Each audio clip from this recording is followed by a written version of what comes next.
Selamat pagi pemirsa, bagaimana kabar Anda hari ini? Semoga Anda dan keluarga masih dalam keadaan sehat ya. Senang sekali pemirsa, saya Alisa Nada dapat kembali menjumpai Anda dalam program Sehat Selalu tentunya. Dengan tema kita hari ini membahas tentang mempertahankan pola makan sehat saat lebaran.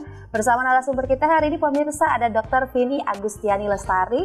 Beliau merupakan dokter umum dari RSPM atau Rumah Sakit Paru Manguharjo, Provinsi Jawa Timur. Pemirsa, sebelum kita membahas lebih jauh mengenai tema kita hari ini, pemirsa, Rumah Sakit Paru Manguharjo Kota Madiun memiliki pelayanan terbaik pemirsa. Di antaranya adalah klinik paru, klinik asma atau PPOK, klinik TB, klinik penyakit dalam, dan klinik jantung. Tapi selain klinik yang berfokus pada kesehatan pernafasan tersebut, Rumah Sakit Paru Manguharjo juga memiliki klinik rehabilitasi medik, klinik gigi, klinik psikologi, serta klinik pernafasan dan tumbuh kembang anak. Rumah Sakit Paru Manguharjo juga melayani pasien BPJS dan umum. Pemirsa, kita kembali lagi ke tema kita hari ini adalah membahas tentang mempertahankan pola makanan sehat saat lebaran. Berarti terkait dengan sebentar lagi kan kita mau lebaran ya dok ya. Betul. Jadi mungkin dokter mengawali hari ini, apa sih sebenarnya yang dimaksud dengan pola makan yang sehat? Silahkan dokter Vini. Oke, pola makan sehat itu adalah pola makan di mana komposisi makanan yang kita makan itu harus mengandung gizi yang seimbang. Baik. Kemudian makanannya juga harus bervariasi dan dilakukan dalam waktu yang teratur. Selain itu juga porsinya harus cukup, tidak berlebihan dan tidak kekurangan. Baik. Jadi pola makan sehat itu bukan melulu soal kandungan gizinya saja, tapi waktunya harus teratur, menunya harus bervariasi.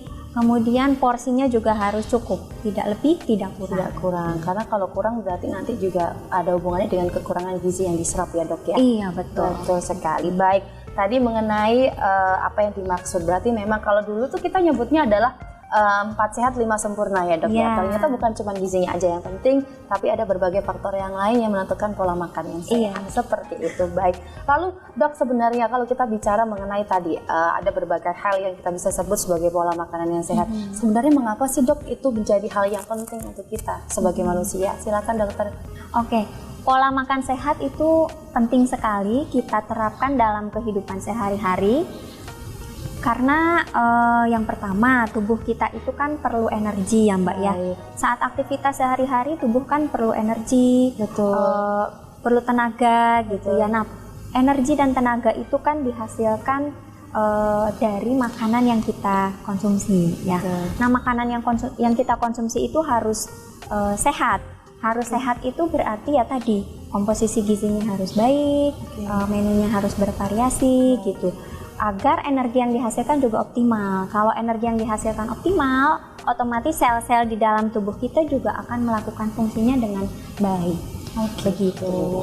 Jadi memang itu mempengaruhi dengan kondisi tubuh kita ya dokter ya. Ketika kita memakan makanan sehat, otomatis energi yang dihasilkan juga akan cukup ya dok ya. Berarti kebanyakan tuh dok, mungkin pemirsa di rumah juga gitu, anak-anak zaman sekarang itu kan sekali makan makanan yang junk food seperti itu ya dok ya.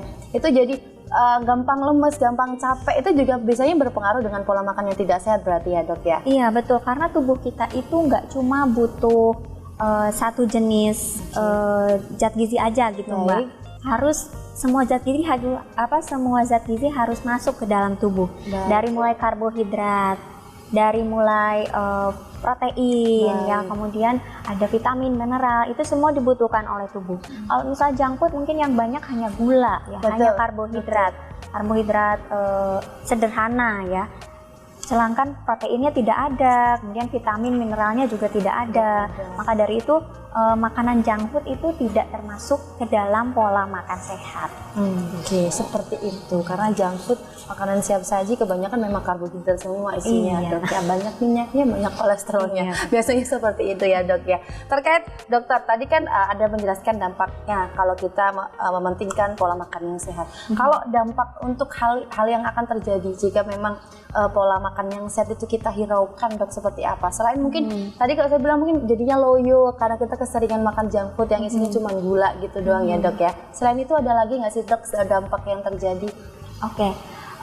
Balik lagi ke definisinya ya Mbak ya. Tadi pola makan sehat definisinya itu kan yang pertama adalah komposisi gizinya harus seimbang ya. Nah, kalau misal kita tidak makan makanan dengan komposisi gizi yang seimbang, misalkan kebanyakan lemak, otomatis nanti lemak akan tertimbun dalam tubuh. Nah, itu akan meningkatkan resiko kita terkena penyakit sumbatan lemak ya kalau istilah awamnya ya. Kalau istilah medisnya mungkin seperti stroke. Kemudian kalau sumbatannya di jantung, penyakit jantung koroner ya, itu sangat berbahaya sekali, bisa sampai menimbulkan kematian ya. Kemudian definisi yang kedua tadi adalah dilakukan dalam waktu yang teratur ya. Misalkan nih Mbak, misal sibuk sekali sampai terlupakan waktu makan. Nah, itu bisa meningkatkan resiko terkena penyakit tukak lambung gitu. Kalau misal awal mungkin keluhannya hanya nyeri gitu ya. Tapi kalau lama-lama itu berjalan nanti bisa menimbulkan perdarahan pada lambung yang akhirnya sampai menimbulkan Mbak mungkin kehilangan banyak darah, akhirnya akan kehilangan kesadaran. Itu juga bahaya loh Mbak. Iya betul. Iya. Dok, kita mungkin dok hal-hal yang bisa mempengaruhi dok terkait dengan tadi dokter bilang mengenai gizi seimbang. Sebenarnya dok yang dimaksud dengan gizi seimbang, makanan yang seimbang itu yang seperti apa sih dok terkait hal tersebut? Jadi makanan seimbang itu adalah makanan yang sesuai dengan komposisi gizi yang sudah dicanangkan oleh Kemenkes. Jadi mungkin Mbak atau teman-teman di rumah bisa searching aja di Google, itu banyak ya. Jadi kalau misal Kemenkes itu mencanangkan namanya isi piringku. Nah, itu isi piringku itu adalah komposisi gizi seimbang yang dipublish atau dianjurkan kita konsumsi oleh Kemenkes. Jadi si isi piringku itu dalam satu piring yang kita akan makan itu 1/3 atau 33%-nya itu karbohidrat. Ya, kemudian 33%-nya sayur mayur. 17%-nya adalah lauk pauk, protein ya, dan 17% sisanya adalah buah-buahan. Jadi di sini komposisi sayur mayur lebih banyak daripada lauk pauk. Nah, itu kenapa alasannya bisa begitu? Nanti akan kita bahas lagi dokter ya sepertinya. Karena kita masih ada beberapa segmen lagi pemirsa yang bisa pemirsa saksikan. Jadi pemirsa jangan kemana-mana ya, tetap di Sehat Selalu.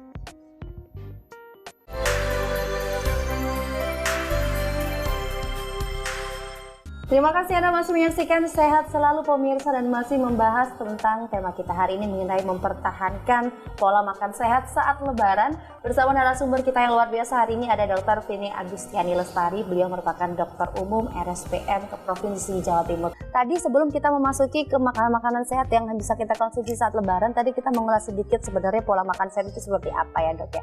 Tadi dokter di segmen sebelumnya sempat menjelaskan mengenai komposisi gizi yang seimbang. Tadi ada istilahnya adalah isi piring tuh, yang ternyata dalam jumlah isi piringnya itu ada bagian-bagian yang lebih banyak. Tadi ada bilang sayur-sayuran ya dok ya, yang lebih banyak. Nah kenapa tuh pemirsa di rumah mungkin juga penasaran kenapa kok sayur-sayuran yang lebih porsinya lebih banyak? Apakah karena memang sayur-sayurnya gizinya lebih banyak atau seperti apa dok? Silakan. Jadi kalau kita melihat ke isi piringku itu, jadi porsi sayur mayur itu sama dengan porsi karbohidrat. Karbohidrat di sini ya nasi, kentang, roti gitu ya. Kenapa kok sayur mayur ini memiliki porsi yang lebih banyak dibandingkan dengan lauk pauk ya yang sumber protein ya? Karena fungsi sayur mayur ini atau manfaat sayur mayur ini untuk tubuh ternyata tidak kalah pentingnya juga Mbak dibandingkan protein yang kita makan berasal dari lauk pauk ya. Kalau misal sayur mayur itu kan tinggi serat ya, sehingga bisa memperlancar pencernaan kita ya. Bagi orang-orang mungkin yang punya masalah pencernaan sering sembelit seperti itu ya. Nah berarti isi piringku itu bisa diterapkan. Jadi lebih banyak mengkonsumsi sayur mayur. Selain itu sayur mayur juga mempunyai berbagai macam vitamin ya. Vitamin yang dibutuhkan oleh tubuh. Ada yang dibutuhkan oleh mata, dibutuhkan tulang ya, untuk pertumbuhan, untuk peremajaan sel, banyak lah. Jadi jenis sayuran yang kita konsumsi harus banyak dan harus bervariasi. Itu yang harus kita garis bawahi. Mungkin boleh diulang lagi nggak sih dok, biar pemirsa di rumah juga mengingat porsi makanan tadi berapa persen? Tadi kalau nggak salah karbohidratnya 35% ya dok ya? Oh ya. Iya betul ya. Terus kalau sayur tadi berapa persen dok? Sayuran itu 33%. 33%. Lalu sisanya?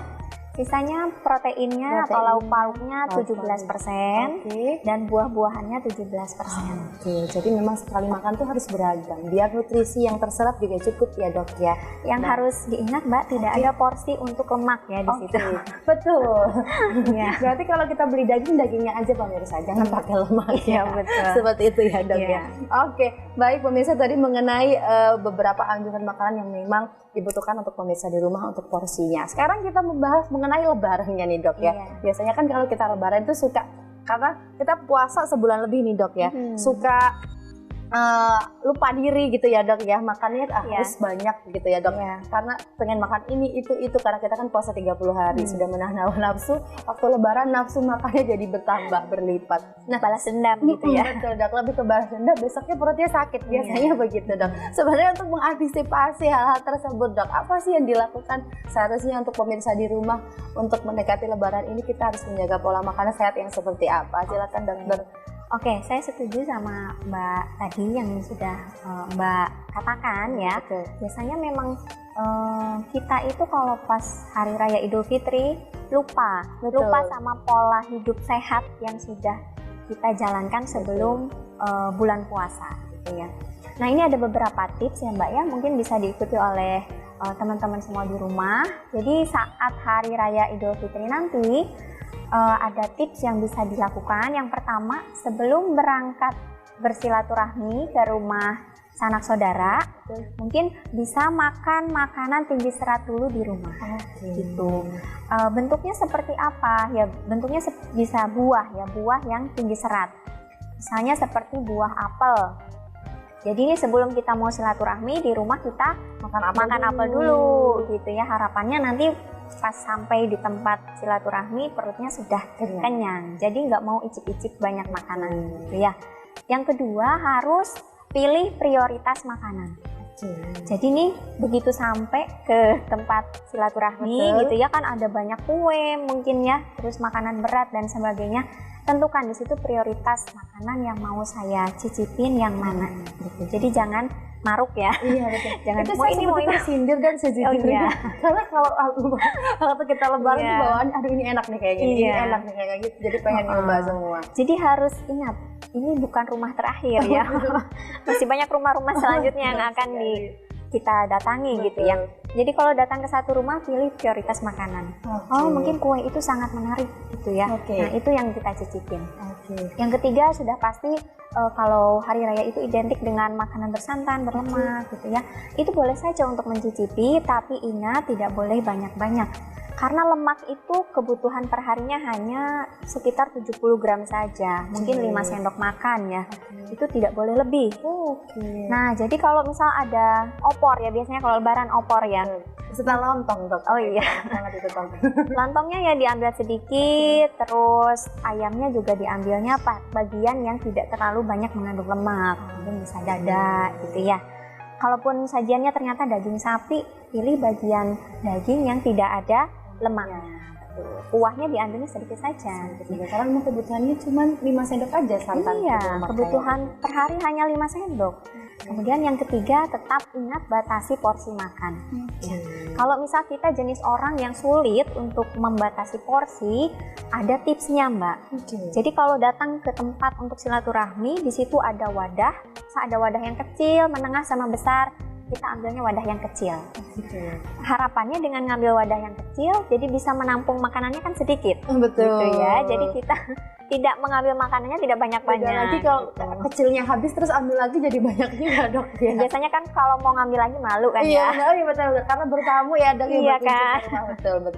Iya. Kemudian selanjutnya harus tetap mencukupi kebutuhan air, kebutuhan cairannya, dimana per hari itu kita butuh 2 liter ya Mbak ya, atau sekitar 8 sampai 10 gelas. Itu harus tetap terpenuhi. Di samping banyak makanan yang kita konsumsi, air juga jangan sampai dilupakan. Yang terakhir yang tidak kalah penting adalah aktivitas fisik. Jadi aktivitas fisik juga harus tetap dilakukan. Apalagi mungkin porsinya saat lebaran tidak bisa kita kontrol ya, melebihi dari kebutuhan harian. Nah, itu berarti aktivitas fisiknya malah harus ditingkatkan berarti kan untuk membakar semua makanan yang kita makan itu menjadi energi. Sebenarnya dok, biasanya saya tuh sering dengar kan beberapa orang yang menjalani program diet itu kan dia suka bilang sebenarnya dalam tubuh itu ada berapa kalori gitu yang dia butuhkan. Sebenarnya kita sebagai manusia gitu ya, di dalam tubuh kita tuh sebenarnya kebutuhan kalori kita sendiri itu berapa sih dok normalnya ketika kita beraktivitas sehari-hari setiap harinya? Itu berbeda-beda setiap orang, Mbak. Tergantung dari jenis kelamin, ya, kemudian tergantung dari usia, tergantung dari aktivitas. Kalau misal saya dan Mbak gitu ya, sama-sama perempuan, usianya tidak jauh beda gitu ya, tapi aktivitas yang kita lakukan sehari-hari itu beda, itu kebutuhan kalori perharinya juga beda. Iya. Lebih lanjut mungkin nanti harus ketemunya konsultasi dengan dokter spesialis gizi klinik ya. Nanti betul-betul dihitung dari mulai dipertimbangkan jenis kelamin, usia, aktivitas fisik yang sehari-hari dilakukan apa dan sebagainya, sehingga nanti ketemu kebutuhan kalori hariannya berapa. Oke. Baik, kita akan membahas lebih jauh mengenai kalori-kalori ini dan cara pola makan hidup sehat saat lebaran pemirsa, tapi kita jeda dulu sebentar pemirsa, jangan kemana-mana, tetap di Sehat Selalu.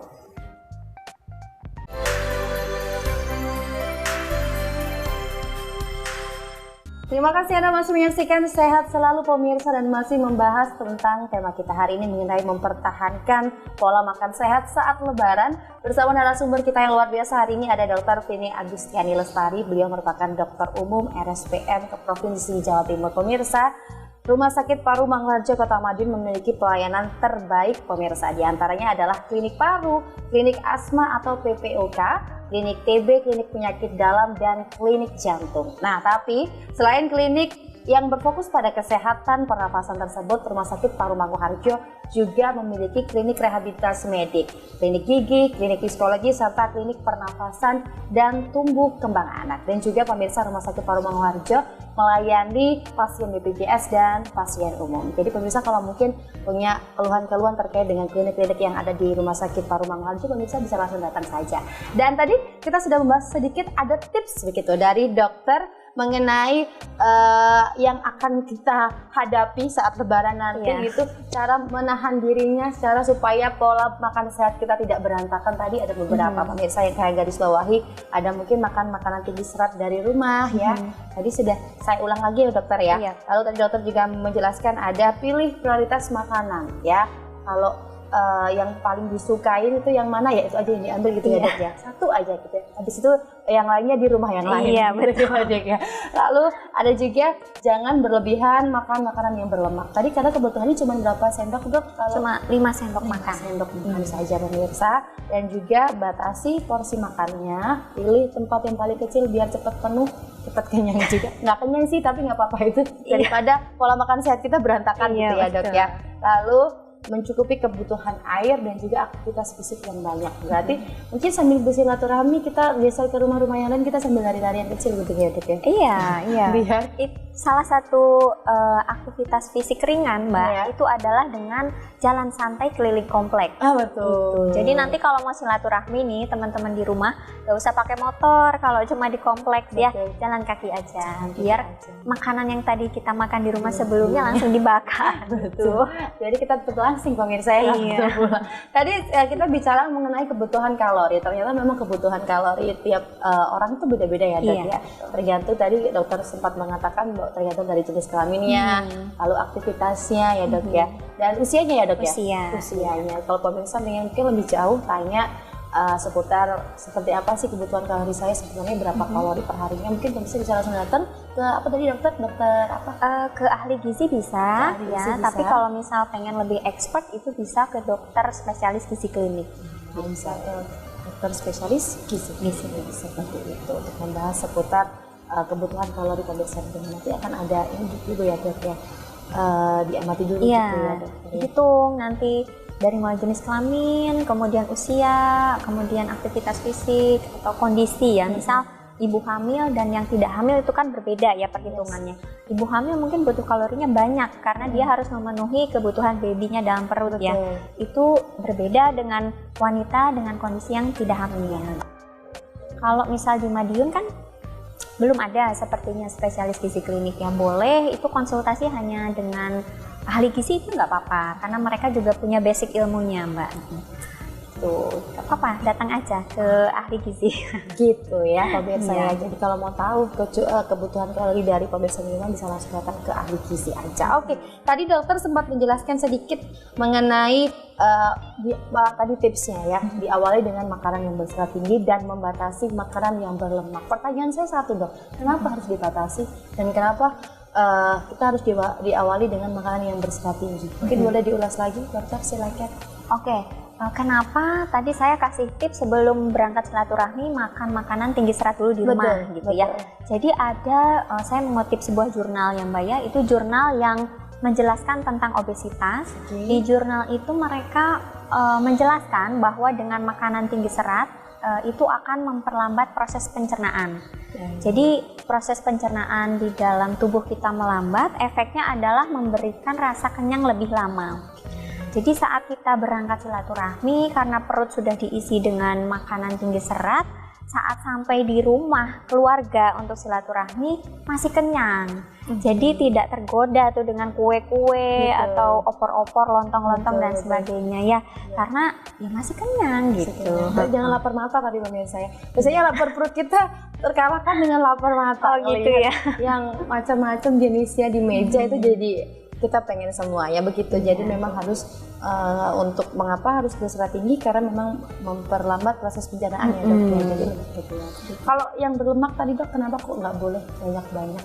Oke, kita mundur sedikit lagi ke definisi pola makan sehat tadi itu apa? Pertama, komposisi gizinya harus seimbang. Kalau kita tengok isi piringku itu tidak ada lemak di situ kan Mbak ya, karena lemak itu kebutuhannya hanya sedikit, hanya 5 sendok makan per hari ya. Jadi kalau misal kita konsumsi lemak secara berlebihan, di dalam tubuh itu lemak akan ditimbun ya, kolesterol di dalam darah mungkin awalnya hanya menimbulkan gejala tidak nyaman di perut, kemudian rasa mual, muntah, pusing gitu ya. Tapi kalau itu berjalan dalam waktu yang lama, kita timbun terus tuh lemaknya dalam tubuh, kolesterolnya tetap naik terus-terusan ya. Nah itu akan meningkatkan resiko terkena penyakit sumbatan lemak tadi. Jadi kalau sumbatan lemak tadi di otak, nanti bisa muncul penyakit stroke. Kalau sumbatan lemaknya di jantung, bisa muncul penyakit jantung koroner. Kalau sumbatan di otak, itu kan nanti pembuluh darahnya bisa pecah ya. Orang yang terkena itu bisa sampai mengalami penurunan kesadaran.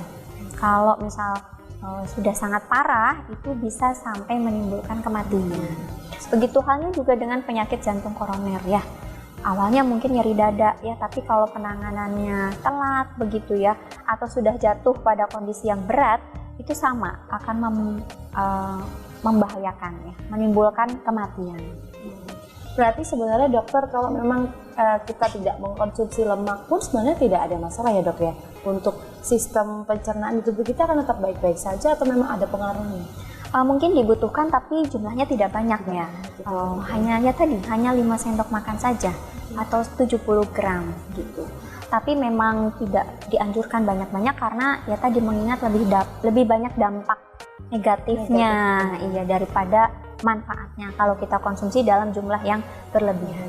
Seperti itu. Oke, tadi kan kita membahas tentang makanan-makanan saat lebaran nih dok ya. Ada makanan yang berlemak gitu ya dok ya. Ada pokoknya berbagai macam makanan. Terutama ada makanan manis dok biasanya. Sebenarnya kalau makanan manis itu boleh nggak sih dok kita konsumsi secara karena saat lebaran biasanya kan ada es, ada makanan snack-snack atau cookies-cookies yang manis-manis. Itu boleh nggak sih dok kita konsumsi secara berlebihan kalau untuk makanan yang mengandung gula gitu? Silakan dokter. Oke. Kalau kebutuhan gula per hari itu malah lebih sedikit dibandingkan lemak, Mbak. Kalau lemak tadi 5 sendok makan, kalau gula lebih rendah lagi. Jadi hanya 4 sendok makan saja, hanya 50 gram. Jadi sebetulnya kue-kue itu tidak dianjurkan untuk dikonsumsi dalam porsi yang banyak. Kenapa? Pertama, kalau misal kita konsumsi gula dalam jumlah yang banyak, otomatis kadar gula dalam darah kita akan meningkat. Kalau kadar gula dalam darah meningkat, dilakukan dalam waktu yang lama, akhirnya kita bisa mengalami obesitas. Kalau sudah mengalami obesitas, itu akan meningkatkan resiko terkena penyakit diabetes mellitus. Oke, masih banyak yang akan kita bahas mengenai gula ini dok. Saya masih penasaran karena memang kalau makan lebaran banyak gulanya. Iya. Tapi pemirsa, kita akan jeda dulu sebentar. Pemirsa jangan kemana-mana, tetap di Sehat Selalu.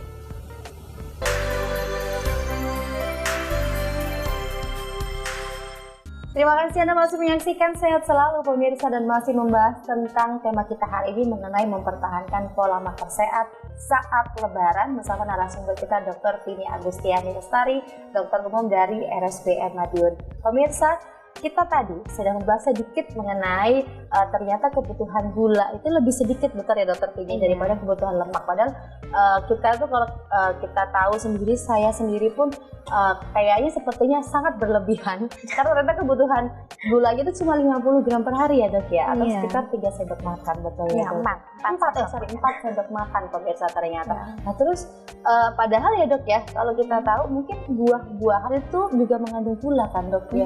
Betul, berarti apa sih dok selain tadi bahayanya kalau terlalu berlebihan, selain tadi bisa menimbulkan diabetes ya dok? Ada bahaya lain nggak sih dok sebenarnya ditimbulkan dari kita yang berlebihan mengkonsumsi gula? Oke, tadi kan kita sudah sampai ke tahap bisa jatuh ke kondisi obesitas ya Mbak ya. Nah kalau misal sudah masuk ke kondisi obesitas, itu tadi yang pertama bisa meningkatkan resiko terkena penyakit diabetes mellitus.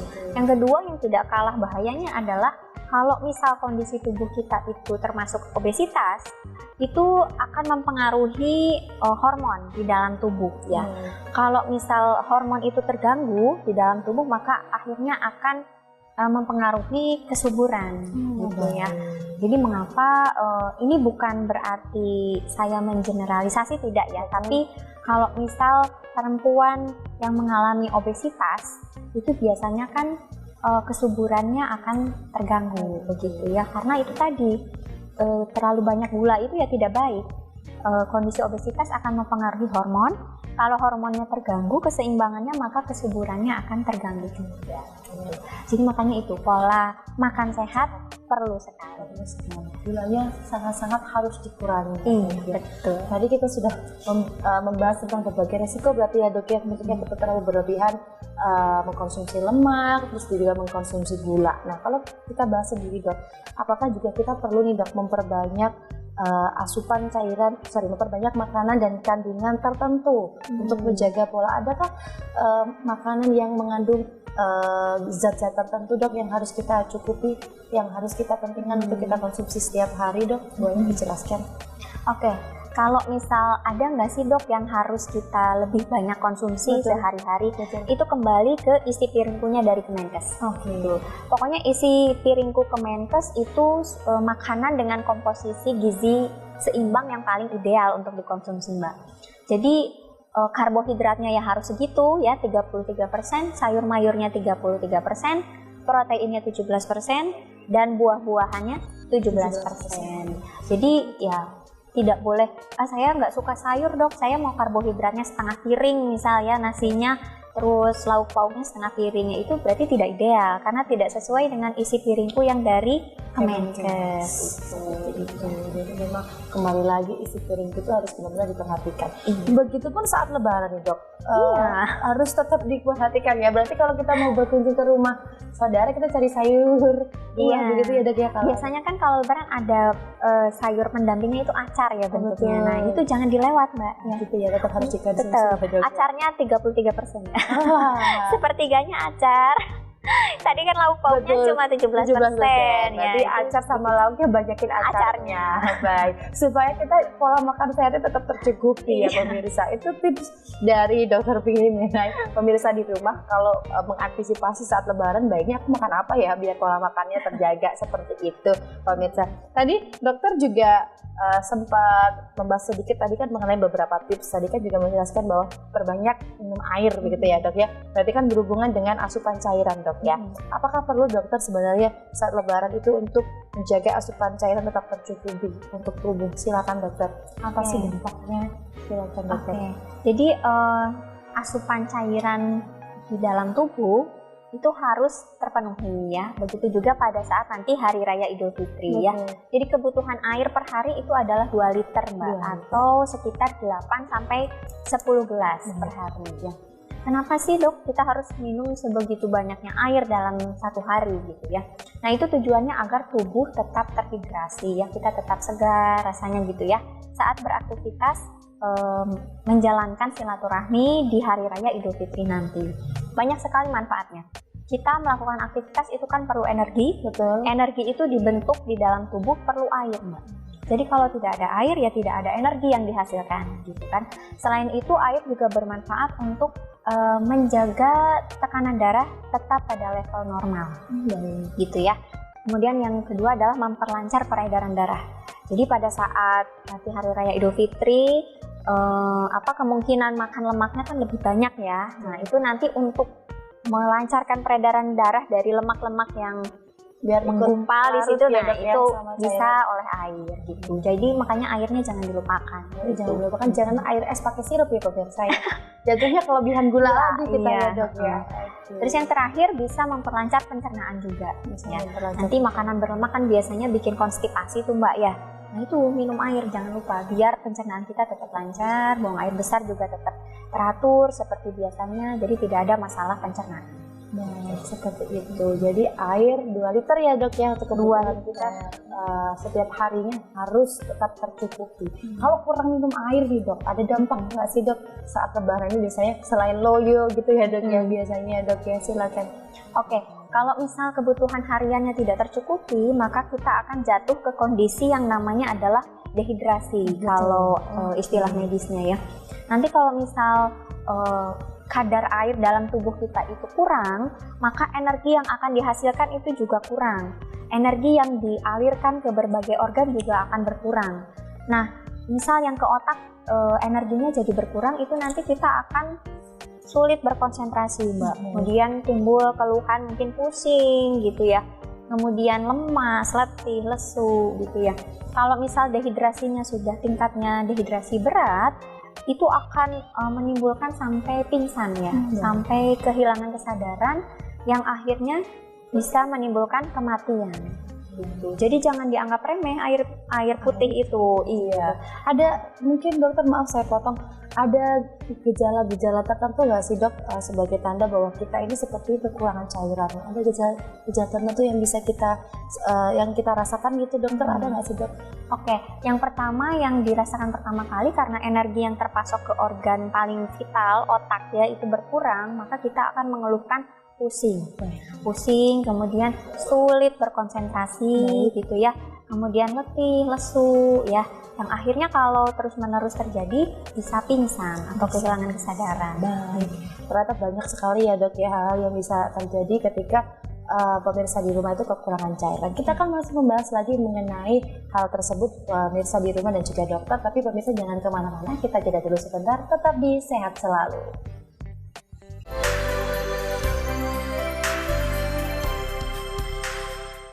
Terima kasih Anda masih menyaksikan Sehat Selalu pemirsa dan masih membahas tentang tema kita hari ini tentang mempertahankan pola makan sehat saat lebaran. Bersama narasumber kita hari ini ada Dr. Veni Agustiani Lestari, dokter umum dari RSPM Provinsi Jawa Timur.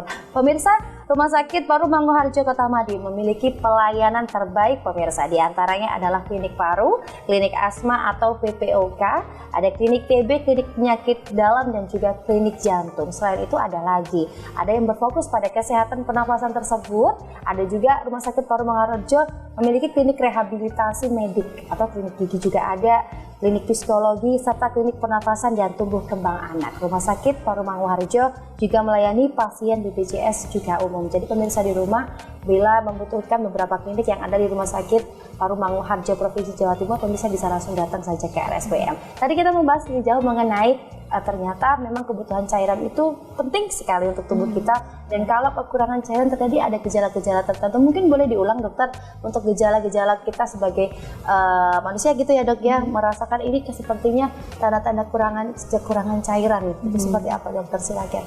Oke, jadi yang pertama kalau misal kita kekurangan cairan itu kan energi yang dihasilkan oleh tubuh akan berkurang ya Mbak ya, sehingga pasokan energi ke organ-organ vital di dalam tubuh juga akan berkurang ya.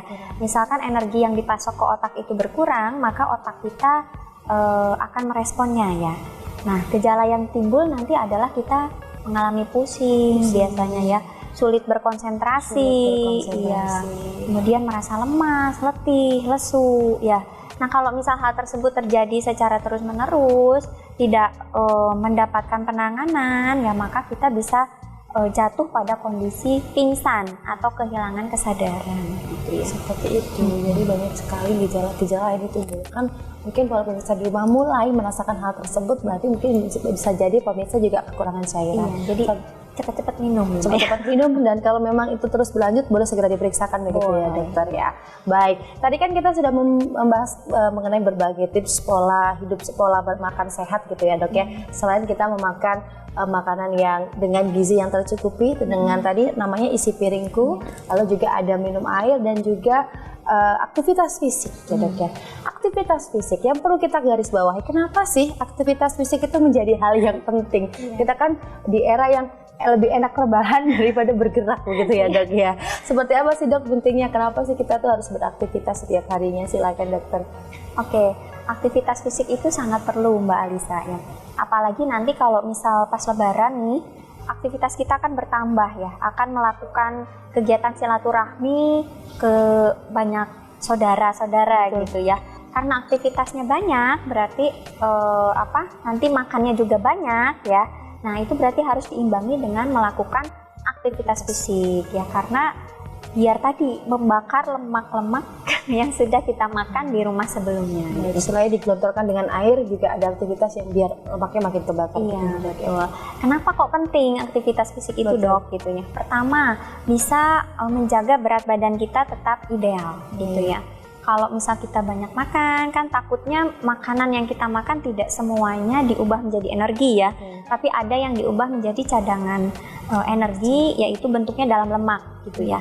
Nah, biar lemak itu terbakar kembali, maka kita harus melakukan aktivitas fisik. Jadi di situ peran aktivitas fisik adalah menjaga berat badan tetap ideal.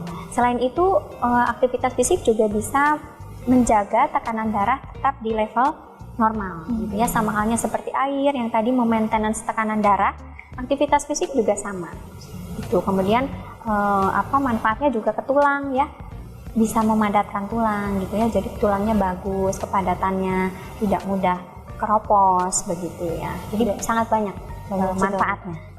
Dampaknya nih dok, mungkin untuk kita semuanya, khususnya pemirsa di rumah juga begitu, pasti dampaknya kalau kita kekurangan aktivitas fisik, kita seringnya goleran di rumah, itu apa sih dok dampak yang bisa terjadi kalau terus-terusan dilakukan? Silakan dokter.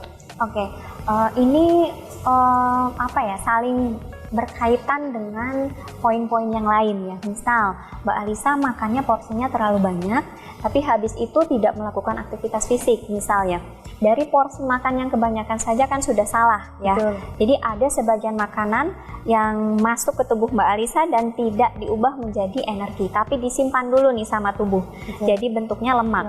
Nah, harusnya si lemak itu dibakar saat Mbak Alisa melakukan aktivitas fisik gitu ya. Tapi karena Mbak Alisa mager nih, habis makan tidur misalnya ya. Nah, itu berarti tidak ada yang membakar cadangan lemak tadi menjadi energi, sehingga cadangan lemak tadi akan tertimbun di dalam tubuh. Kalau misal terjadi terus-menerus, akan jatuh ke kondisi obesitas.